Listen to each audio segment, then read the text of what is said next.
FET graduates who are awaiting placements.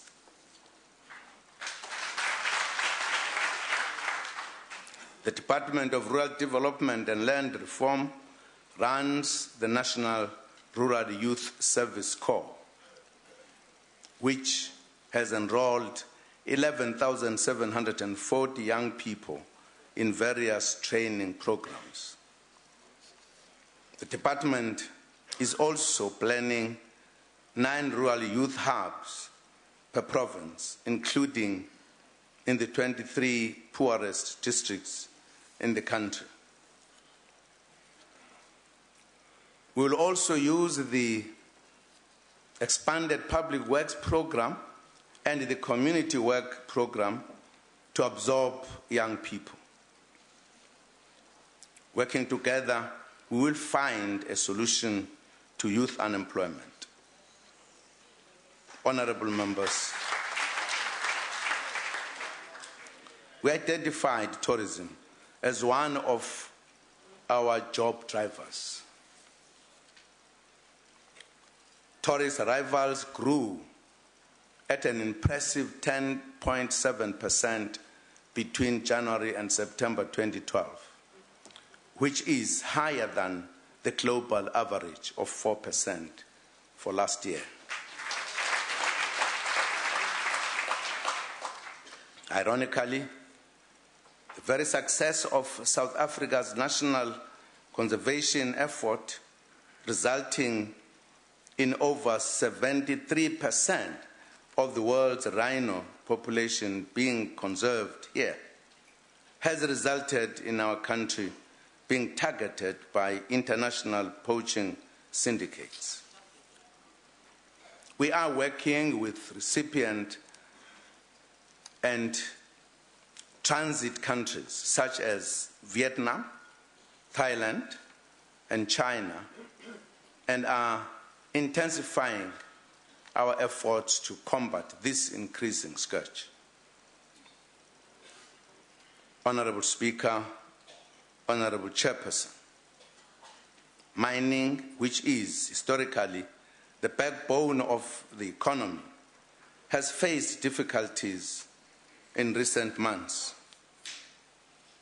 Last year, the sector was hit by wildcat strikes and the tragedy in Marikana, where more than 44 people were killed. We established an interministerial committee made up of senior cabinet ministers to assist families during that difficult period. The Judicial Commission of Inquiry, led by Judge Ian Faram, continues its work. Through working together, we were able to restore social stability in the area. Government labor in the form of COSATU, NACTU, and FEDUSA, Business Unit South Africa, Black Business Council, and the community sector met in October and reached an understanding which laid the basis for a return to work across the mining industry. In particular, we agreed to work together to strengthen collective bargaining, to address the housing problems in the mining towns, to support the National Infrastructure Program, to address youth unemployment, and to identify measures to reduce inequalities. Work is underway, and the team will report in due course with specific plans for Rustenburg, Lephalale, Emalahleni, West Rand, Velkom, Klerksdorp, Bugersfort, Sleurport, Carltonville, and Merdenburg.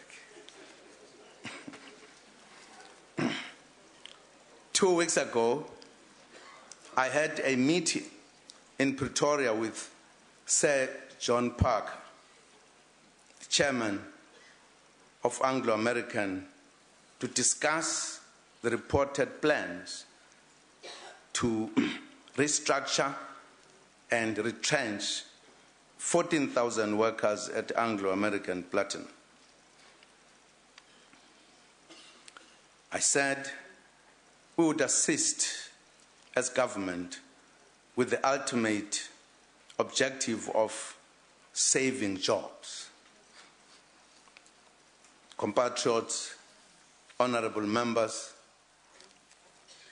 we believe that at a policy level, we have managed to bring about certainty in the mining sector. The nationalization debate was laid to rest in December at the ruling party's national conference.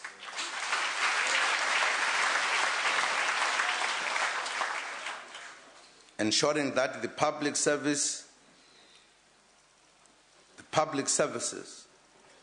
we provide our people today can continue to be provided to our people tomorrow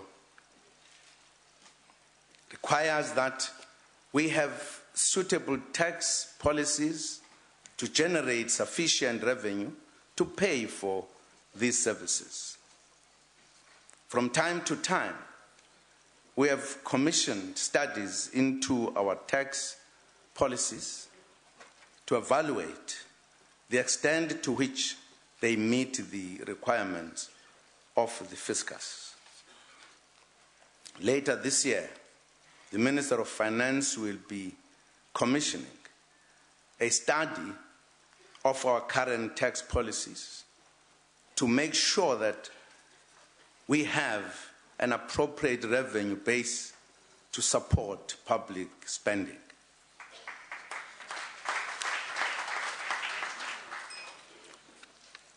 Part of this study will evaluate the current mining royalties regime with regard to its ability to suitably serve our people. Honorable members, distinguished guests, in last year's address, we raised the issue of the gap market. The people who earn too much to qualify for an RDP house and too little for a bank mortgage bond. From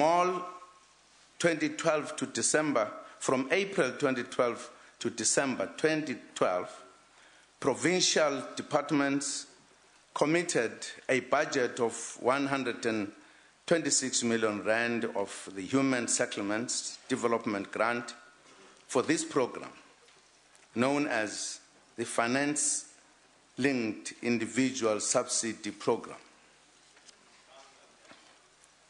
The money is being used through the National Housing Finance Corporation, which has been appointed to deliver houses to people within the gap market in 12 registered projects.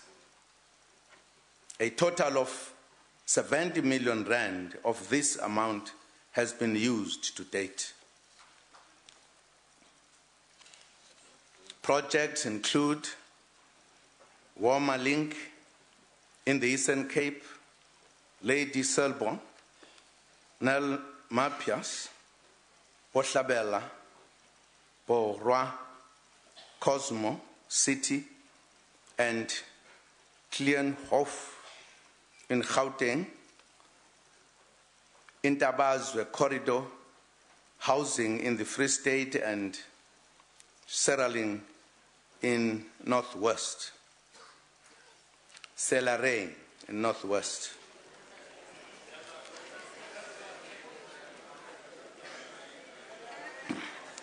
The implementation of these 8 gap housing projects is currently underway.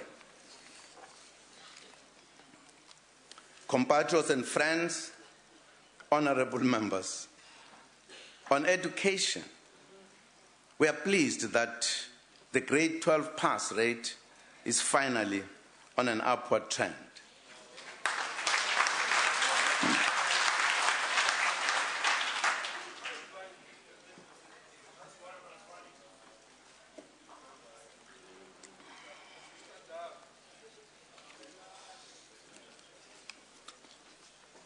We congratulate the class of 2012, their teachers, parents, and communities for the continued improvement. We congratulate the top province for 2012, Gauteng,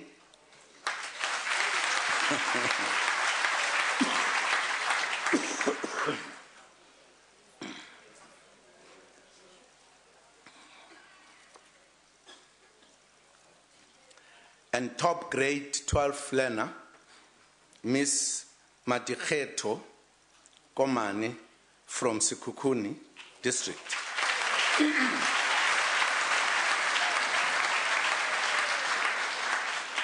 In Limpopo, who is our special guest.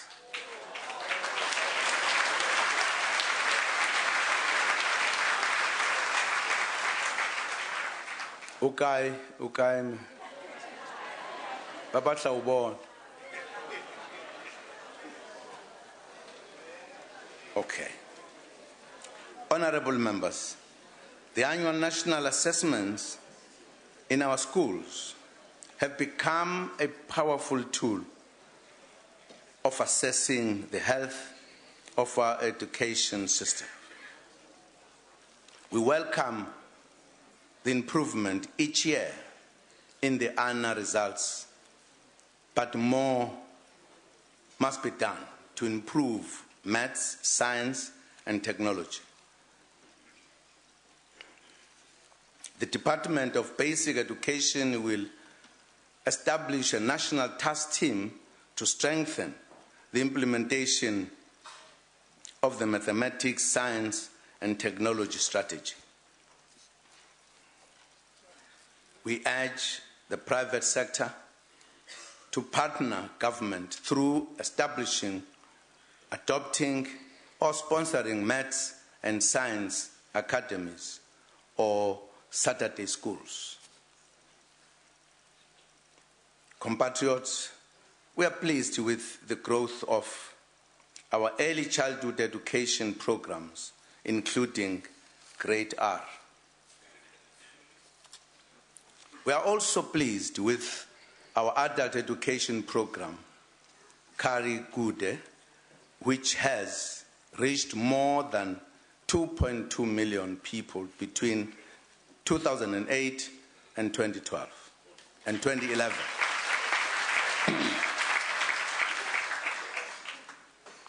We also continue to encourage people from all walks never to stop learning. Many were inspired when accomplished musician and my special guest, Mr. Sipho Hotsix Mabuse,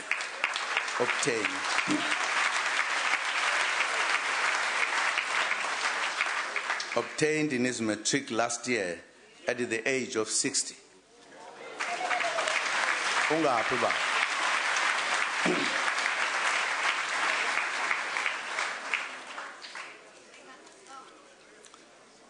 Honorable members, we declared education as an apex priority in 2009.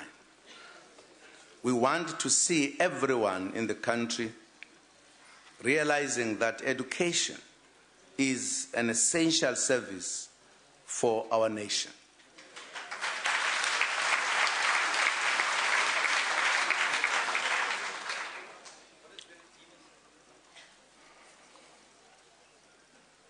By saying education is an essential service, we are not taking away the constitutional rights of teachers as workers, such as the right to strike.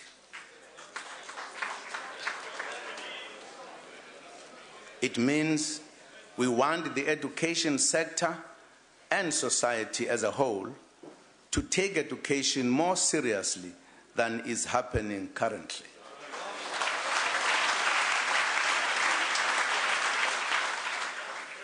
All successful societies have one thing in common. They invested in education. Decent salaries and conditions of service will play an important role in attracting, motivating, and retaining skilled teachers.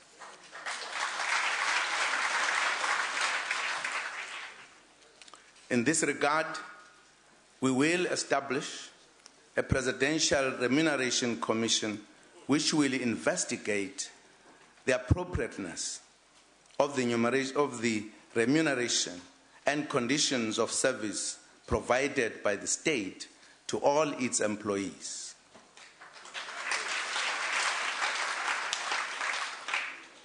I've directed that the first priority should be teachers.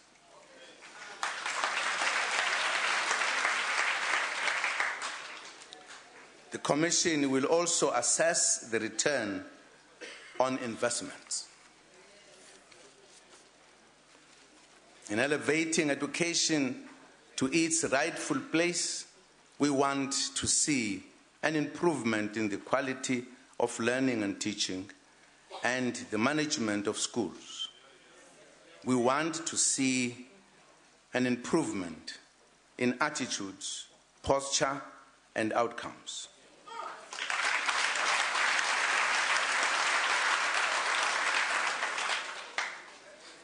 Working with educators, parents, the community, and various stakeholders, we will be able to turn our schools into centers of excellence.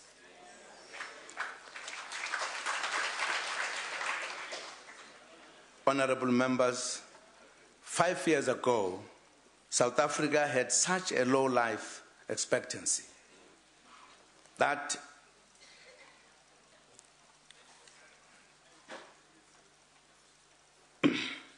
suggested that by 2050, our life expectancy would have been exactly where it was in 1955.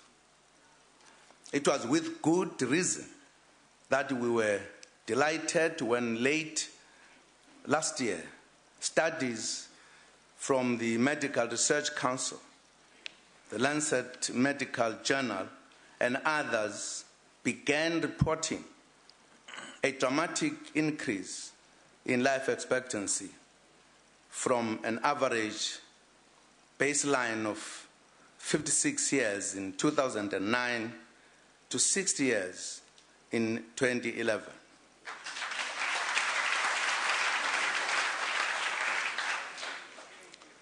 These results also noted significant increase in infant and under 5 mortality. Increased life expectancy is a key to the country's development. People are returning to work, they are being productive economically and socially.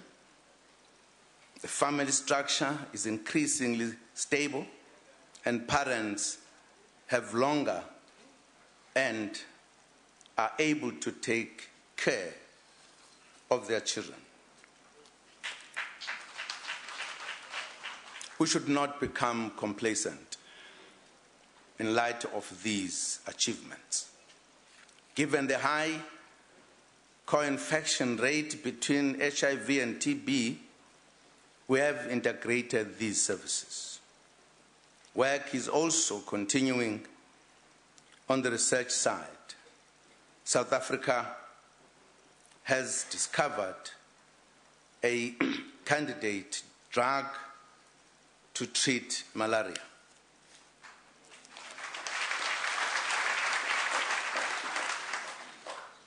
In addition, researchers at the Center of the AIDS Program of Research in South Africa, consortium, also discovered broad neutralizing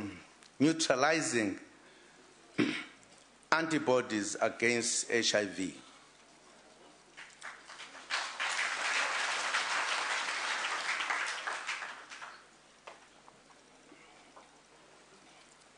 During Deputy President Motlanthe has appointed new members of the South African National AIDS Council Trust. We congratulate the team, which is led by retired Judge Zak Yaqub as chairperson.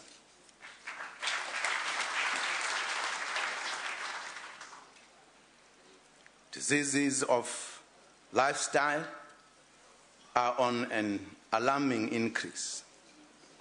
We have to combat and lower the levels of smoking, harmful effects of alcohol, poor diet, and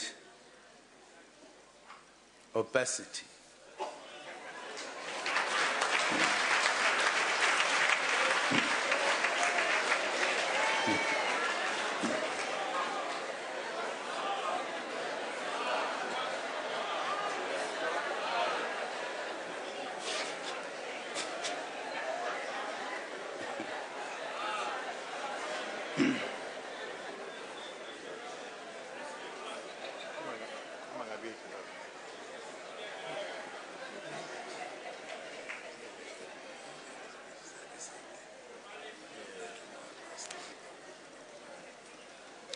Honourable Speaker, I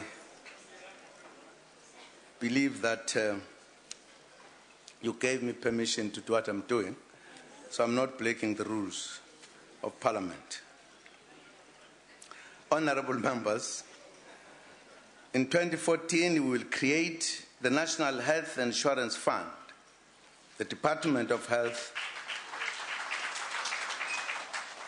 will accelerate and intensify progress in the pilot districts. In that regard, as from April this year, the first group of approximately 600 private medical practitioners will be contracted to provide medical services at 533 clinics within villages and townships in 10 of the pilot districts.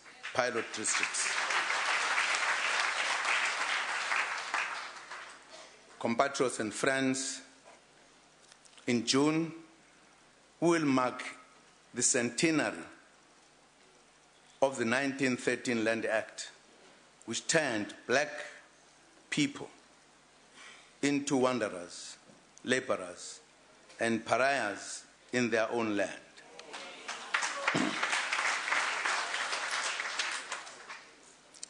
Former ANC President Sifaku Makhatu outlined as much in his 1919 ANC conference presidential address. He said, and I quote, "The Native Land Act still operates as mercilessly in different parts of the Union, and as a result, many Native families are still working for white farmers only for their food."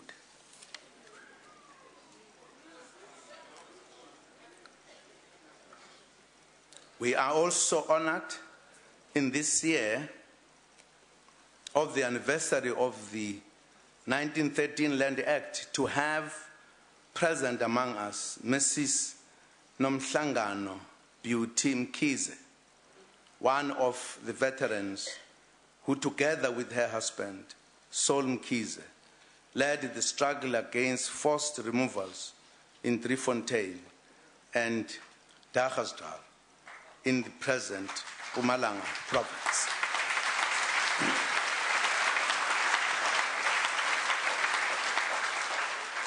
Ukhona wekunene la.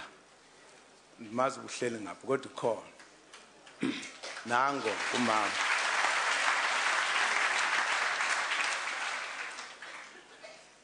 The land question is a highly emotive matter. We need to resolve it amicably within the framework of the Constitution and the law. I received a message on Facebook from Tulani Zondi, who raised his concern about the slow pace of land redistribution. He said, and I quote him, "Mr. President, as we are commemorating 100 years since the Land Act of 1913 was introduced to dispossess the African majority, I urge you to accelerate redistribution of the land to the landless African people. When we do the redistribution, we need to be mindful of food security, training and mentorship of emerging black commercial farmers must take place," unquote.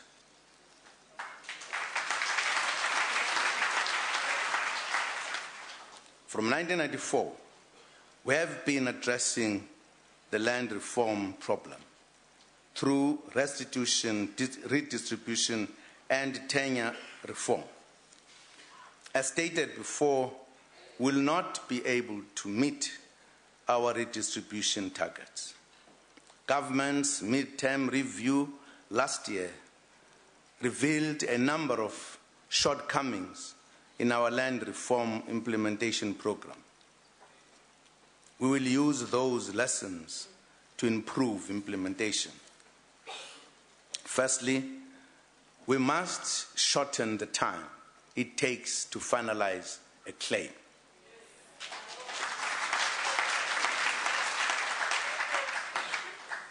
In this regard, government will now pursue the just and equitable principle for compensation as set out in the Constitution instead of the willing buyer, willing seller principle.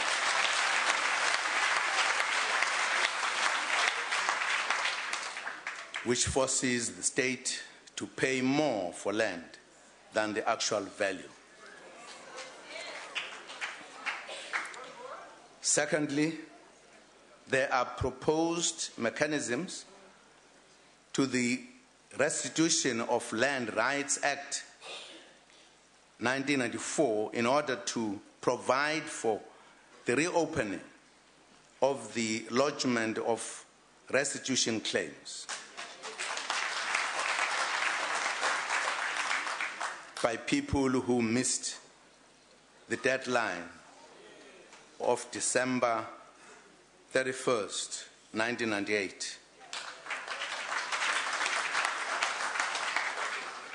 Also to be explored are exceptions to the June 1913 cut-off date to accommodate claims by the descendants of the Khoi and San.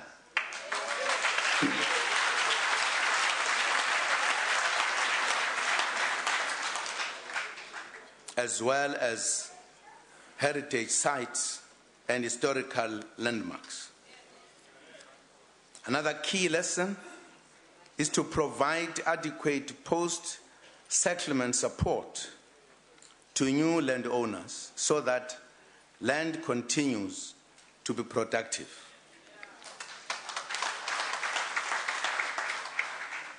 We also need to provide better incentives for commercial farmers that are willing and capable of mentoring smallholder farmers. Another challenge we have faced is the preference for money instead of land by some claimants, which also does not help us to change land ownership patterns. As part of the presidency stakeholder engagement program ahead of the State of the Nation address, Deputy President Motlanthe held a meeting with both farmers and farm workers in Paarl on Tuesday.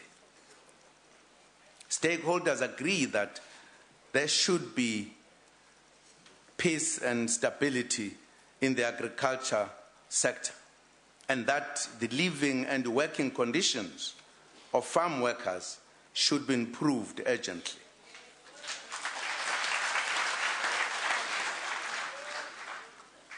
It is also encouraging that even the farmers called for the faster tracking of land reform and support to emerging farmers. We'll continue the engagement with both farmers and farm workers. Compatriots and friends, we should also remain mindful of rapid urbanization that is taking place in our country. The census statistics reveal that 63% of the population are living in urban areas. This is likely to increase to over 70% by 2030. Apartheid spatial patterns still persist in our towns and cities. Municipalities alone cannot deal with the challenges. We need a national approach. While rural development remains a priority of government, it is crucial that we also develop a national integrated urban development framework to assist municipalities to effectively manage rapid urbanization. As part of implementing the National Development Plan, all three spheres of government need to manage the new wave of urbanization in ways that also contribute to rural development. Honorable members, improving the status of women remains a critical priority for this government.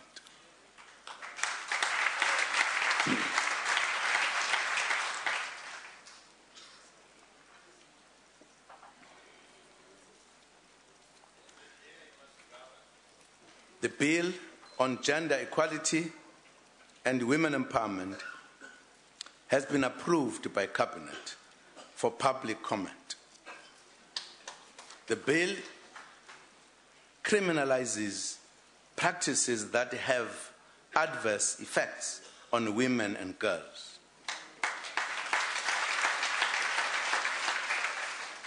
It also legislates the 50-50 policy position with regard to the representation of women in decision-making structures.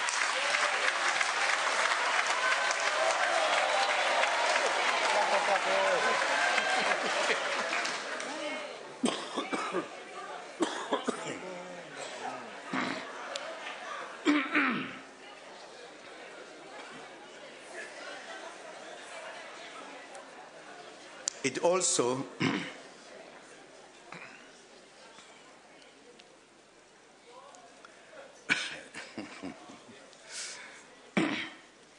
nayihleka kangaka le ka 50-50 khona bangayifuni.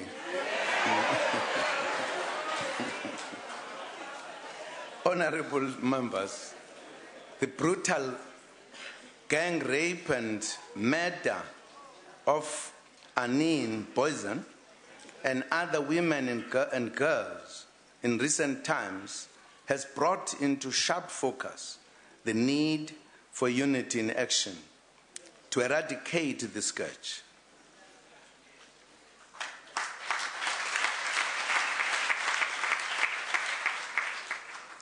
The brutality and cruelty meted out to defenseless women is unacceptable and has no place in our country.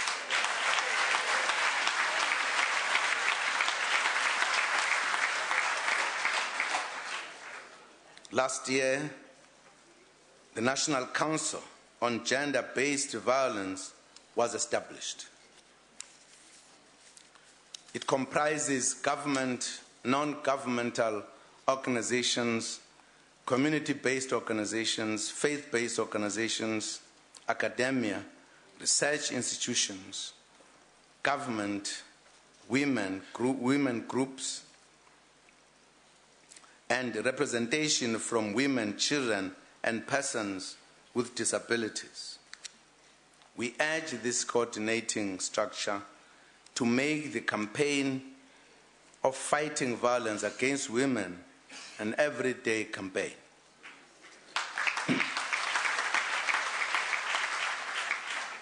We applaud all sectors for the campaigns that have taken place already, highlighting that such acts will not be tolerated in our country.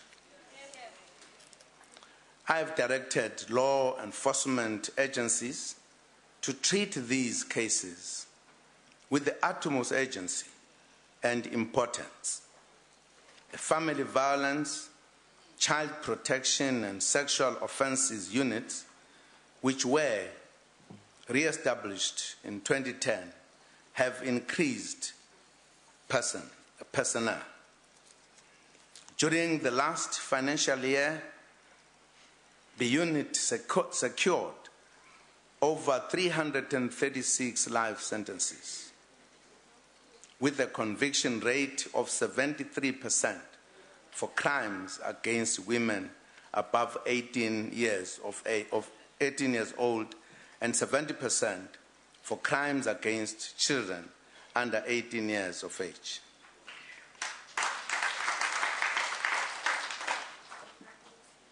Masipunkule, sisebenze sonke, silwe nalenkinga esibhekene nayo yabantu abadlwengula omame nezingane, ngisho nezalukazi imbala, ihlazo nobunswela boya lobu.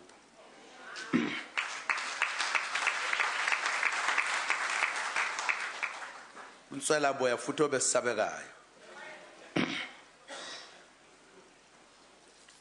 Lokho abakwenzayo. Uma sithi inswela boya umuntu sisho ukuthi izenzo zakhe ubulwane, uswele nje uboya kuphela uba besilwane. Izigilamkhuba kufanele zibekwe emaphoyiseni, ziboshwe, ziyohlala ejele.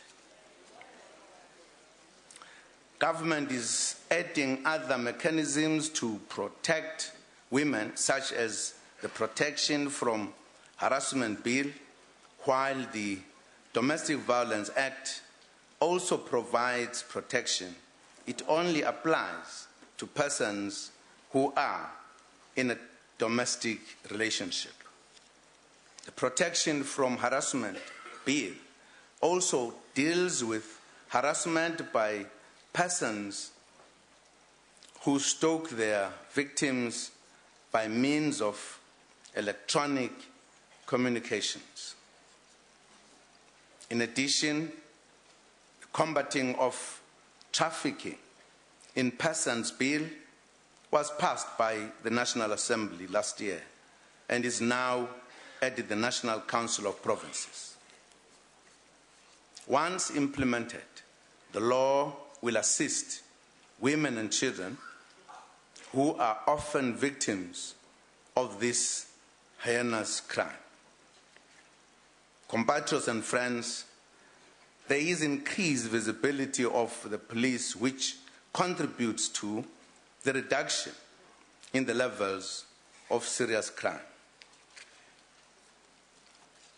The operations focusing on illegal firearms, stolen and robbed vehicles, liquor and drugs, which are regarded as main generators of crime, have assisted in crime reduction.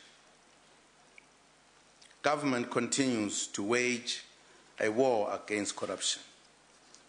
The capacity of the Special Investigating Unit has grown from an initial 70 staff members to more than 600 at present. I have since 2009 signed 34 proclamations directing the SIU to investigate allegations of corruption, fraud, or maladministration in various government departments and state entities.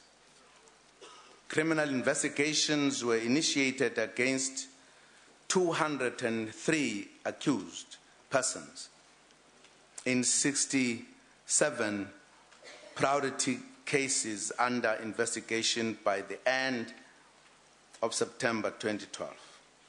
In total, pre-trial proceedings have been initiated against 191 persons. A total of 66 persons under investigation are alleged to have received 5 million rand or more benefits through corruption. Freezing orders were obtained against 46 persons. In other successes in the past financial year, 107 officials working within the criminal justice system were convicted. The asset forfeiture unit seized assets valued at more than 541 million rand. A total of 61 million rand of these assets have already been forfeited to the state. The assets are channeled back to fighting crime and corruption through the criminal asset recovery account. Last year, additional funding of 150 million rand from the criminal assets recovery account was approved for the work of the anti-corruption task team, which comprises the Hawks, the Special Investigating Unit, and the National Prosecuting Authority. These resources are aimed at strengthening the capacity of these law enforcement agencies in our resolve to fight corruption. We urge the private sector to also take this fight against corruption seriously so that we tackle it from all angles. To further boost the fight against corruption, we will fill all vacant posts at the upper echelons of the criminal justice system.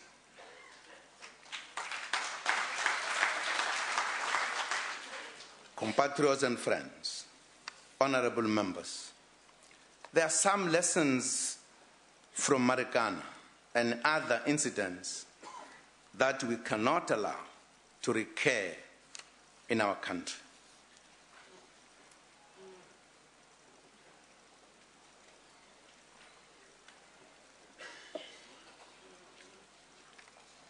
Our Constitution is truly one of our greatest national achievements. Everything that we do as a government is guided by our Constitution and its vision of the society we are building. We call on all citizens to celebrate, promote, and defend our Constitution. Our Bill of Rights guarantees that, and I quote, everyone has the right peacefully and unarmed to assemble, to demonstrate, to picket, and to present petitions, unquote. We therefore call on our people to exercise their rights to protest in a peaceful and orderly manner. It is unacceptable when people's rights are violated by perpetrators of violent actions, such as actions that lead to injury and death of persons, damage to property, and the destruction of valuable public infrastructure. We are duty bound to uphold, defend, and respect the Constitution as the supreme law of the Republic. We will spare no effort in doing so.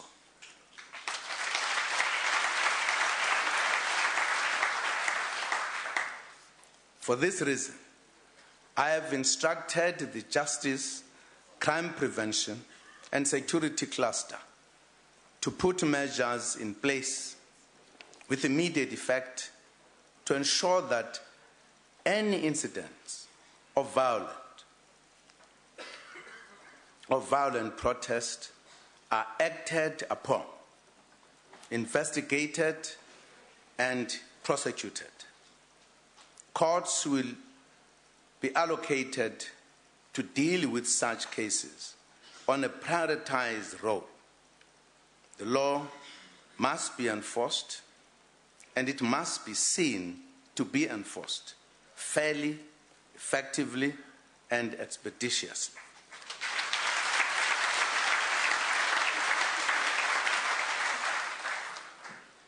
The citizens of our country have a right to expect that their democratic state will exercise its authority in defense of the Constitution that so many struggled so long and hard for. We cannot disappoint this expectation. The JCPS cluster has therefore put measures in place at national, provincial, and local level to deal with such instances effectively. Let me hasten to add that government departments at all levels must work closely with communities and ensure that all concerns are attended to before they escalate.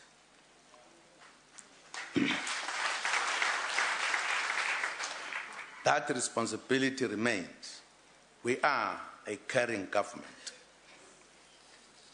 Honorable members, this year we celebrate the 50th anniversary of the birth of the Organization of African Unity, which has been succeeded by the African Union.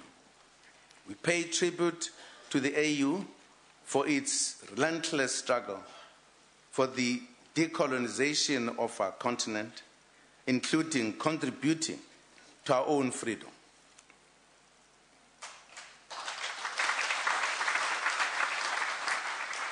We'll continue to work for a stronger and more effective organization of our union. The NEPAD program, as well as the African peer review mechanism, have just celebrated their 10th year of existence. As the convener of the NEPAD Presidential Infrastructure Championing Initiative, South Africa continues to work with other champions to implement high-impact infrastructure projects in the continent. On peace and security, we stand by the people of Mali in their effort to claim and assert the territorial integrity of their country.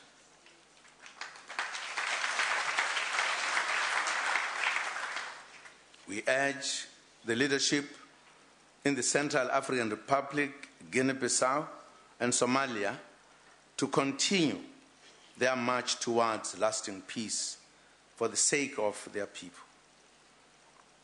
We remain firmly opposed to unconstitutional change of government.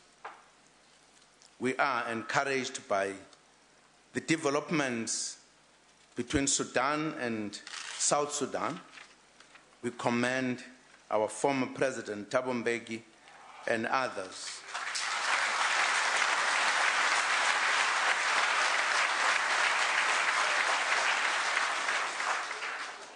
and other members of the AU high-level panel for the dedicated manner in which they have been working with the two sides. We are in solidarity with the DRC as the country battles the menace of its security. South Africa will continue supporting Africa's peace efforts, including through mediation, troop contribution for peacekeeping, and by providing material and financial assistance. In this regard, we look forward to the conclusion of political dialogue in Zimbabwe and Madagascar. Our mission, our vision of a better Africa in a better world will receive great impetus when we host the 5th BRICS Summit next month in Durban.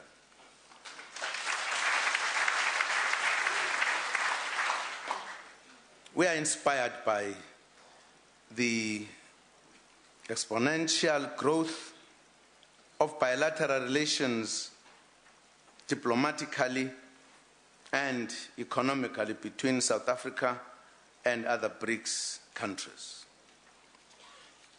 Strengthening North-South relations remains central to our foreign policy agenda. We reaffirm our partnership with countries of the North, especially the USA, Europe, and Japan. The UN's 70th anniversary provides an opportunity to take forward the transformation of the UN Security Council.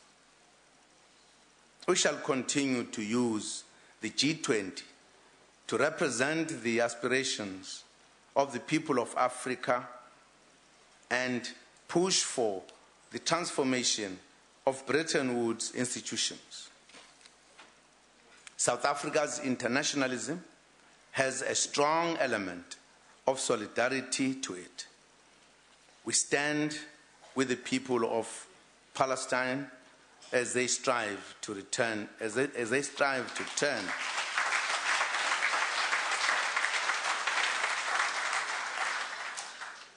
a new leaf in their struggle for their right to self-determination. Hence, we supported their bid for statehood. The expansion of Israeli settlements into Palestinian territories is a serious stumbling block to the resolution of the conflict.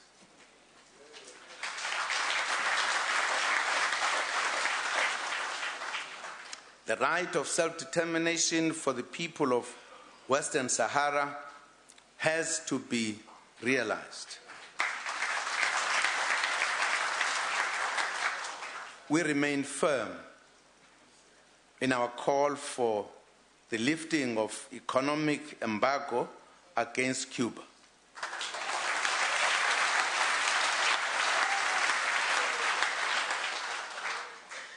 Working together, we can do more to create a better Africa and a better world. Compatriots, in the year 2012, we focused on preserving and promoting our country's cultural heritage, with particular emphasis on our liberation heritage. We also hosted a historic national summit on social cohesion, focusing on building a socially inclusive, caring, and proud nation. In the implementation of our program, we will work with our social cohesion advocates, eminent South Africans drawn from a variety of sectors within our society. We are proud to have in our midst this evening two of our eminent social cohesion advocates, Judge Yvonne Mkhoro and Advocate George Bizos.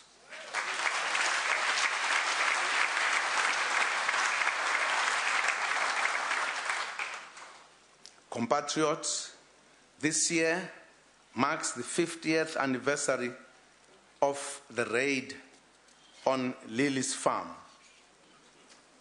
the escape from Marshall Square, as well as the start of the Rivonia trial. A series of events are being planned throughout the year to mark the three events, culminating in a national commemoration on the 11th of July. Honorable members, we have just concluded a highly successful African Cup of Nations tournament. We extend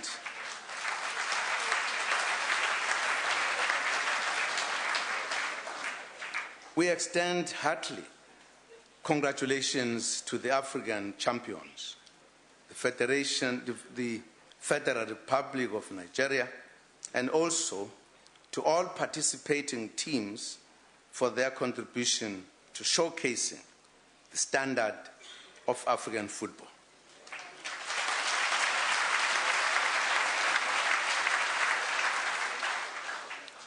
We thank all our people for being excellent hosts and fans. I had the opportunity to personally thank CAF President, Honorable Issa Hayatu, for affording us the honor of hosting the AFCON. Compatriots and friends, as I said earlier, this program of action will be implemented differently, as the activities of departments must be aligned with the National Development Plan.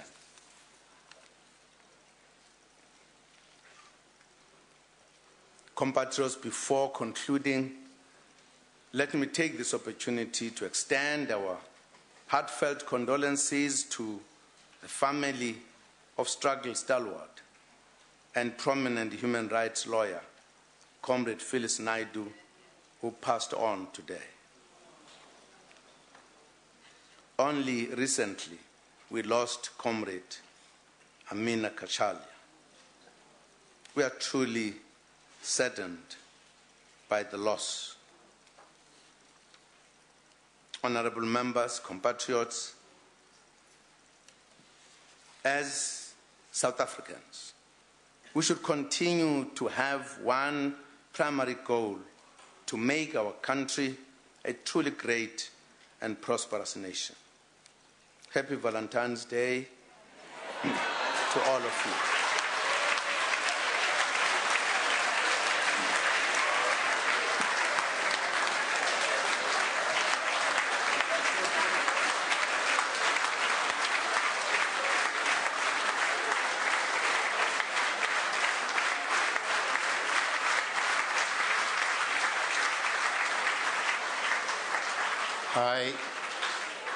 I thank the Honorable President for his State of the Nation address. Over to you. Order. Honorable members, may you take your seats in the gallery, please. Order. After I have adjourned the joint sitting, members and guests should please remain at their places until the procession has left the chamber. The procession, led by the Sergeant at Arms and the usher of the Black Rod, will leave the chamber in the following order: the Speaker of the National Assembly, Chairperson of the National Council of Provinces, the President, Deputy Speaker of the National Assembly, the Deputy Chairperson of the National Council of Provinces, the Deputy President, the Secretary to Parliament. Honorable members, that concludes the business of the House, and the House or the sitting is adjourned.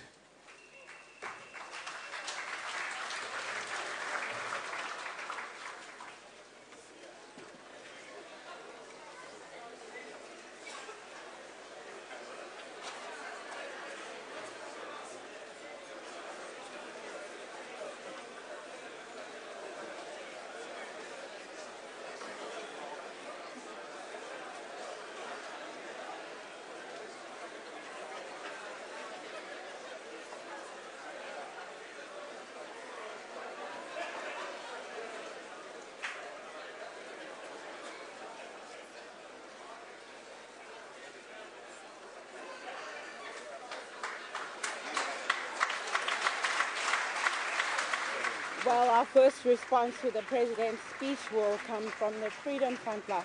Dr. Mulder, your party had expectations that it had listed, particularly about the agricultural sector. What's your take on, did the President go enough in dealing with that? No, I must honestly tell you I'm disappointed. I think there was a lot of opportunities and he missed them all.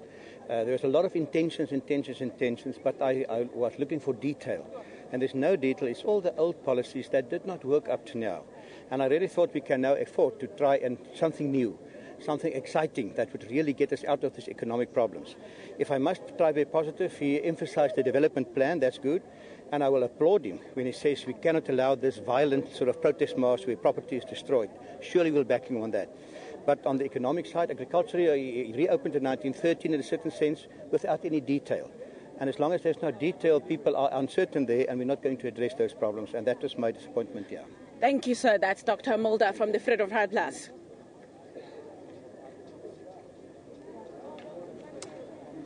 Well, thanks there to Asanda Mbeje, my colleague, who is standing by for reactions from political parties. Unfortunately, because of time, we are going to end this broadcast right here. But in our bulletins tomorrow, we will be bringing you all that analysis as well as reactions from political parties. For now, though, we've come to the end of this broadcast. Thanks very much for watching and good night.